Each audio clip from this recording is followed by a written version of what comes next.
నా పేరు Veeramalla Sambarao. RTI human rights advocacy society Telangana state committee మెంబర్ని. నివాసం గణపురం స్టేషన్ గ్రామం. ఈరోజు మానవ హక్కులకు భంగం జరిగిందనే ఉద్దేశం కొద్దీ జఫర్గడ్డ మండలంలోని సాగరం విలేజు వడ్డెర కాలనీ వాసులను వాళ్ళ యొక్క కష్ట సుఖాలు తెలుసుకోవడానికి ఇక్కడికి రావడం జరిగింది. జఫర్గడ్డ మండలంలోని సాగరం గ్రామం వడ్డెర కాలనీ వాసులు వచ్చి మాకు ఫిర్యాదు చేయడం జరిగింది. ఆ ఫిర్యాదులో వారి వ్యవసాయ పనులకు అడ్డుపడుతూ, పంటను తీసుకోకుండా అడ్డుపడుతూ వాళ్ళని నానా రకాల ఇబ్బందుల పాలు చేస్తున్నారని ఓర్సు రమేష్, శివరాత్రి రాజు, బొమ్మిశెట్టి సాంబరాజు అనే వ్యక్తులు వచ్చి ఫిర్యాదు చేయడం జరిగింది. ఈ ఫిర్యాదును పురస్కరించుకొని గ్రామానికి వచ్చి మేము పరిశీలన చేయగా ఓర్సు రమేష్కి చెందిన 4 ఎకరాల పత్తి, 20 గుంటల పొలము ఇదంతా కూడా ధ్వంసమై ఉన్నది.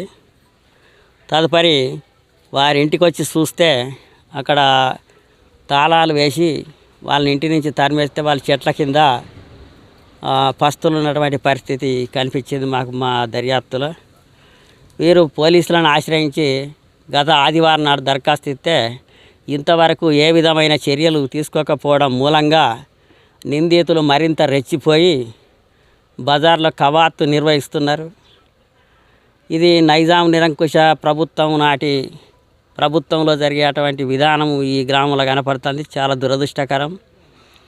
కాబట్టి ఇప్పటికైనా తక్షణం ఏదైతే అధికారులు ఈ గ్రామానికి సంబంధించి ఉన్నారో వాళ్ళు సమగ్రమైన విచారణ చేసి బాధితులపై చర్య తీసుకొని వాళ్ళ పంట వాళ్ళ ఇళ్ళకు చేరేటట్టు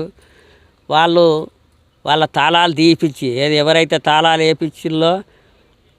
వేసినలో ఆ వేసిన వాళ్ళే తాళాలు తీసి మళ్ళీ వాళ్ళని ఇళ్ళకి పంపించి ఒక స్వతంత్ర భారతావనిలో స్వతంత్రంగా మనిషి బతికే విధానాన్ని కొనసాగించాలని చెప్పి మేము అధికారులకు కూడా విజ్ఞప్తి చేస్తాను.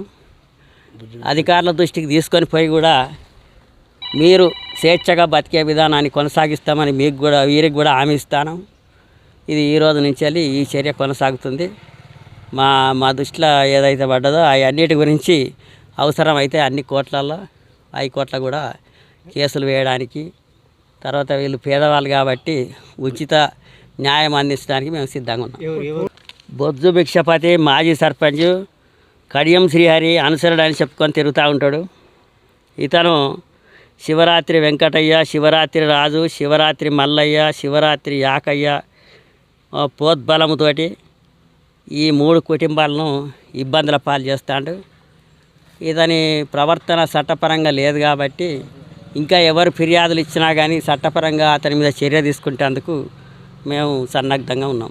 పోలీసు వాళ్ళకు మీరు ఎలాంటి సూచనలు ఇస్తారు? పోలీసులు ఎన్నికల పని కాబట్టి ఎన్నికల ఒత్తిడి ఉండొచ్చు. ఎంత ఒత్తిడి ఉన్నా ఒక కుటుంబాన్ని వాళ్ళు లాక్ చేసి ఇంటి మీద పడి తన్ని బయటికి తరిమేస్తే వాళ్ళ మీద చర్య తీసుకోకపోవడం దురదృష్టకరం 3 రోజులైనా. కాబట్టి ఇప్పటికైనా తొందరగా చర్య తీసుకొని వాళ్ళ ఇంటికి వాళ్ళని పంపించి స్వేచ్ఛగా వాళ్ళు నిద్రించేటువంటి ఏర్పాటు చేస్తారని మేము వాళ్ళకు సూచిస్తున్నాం.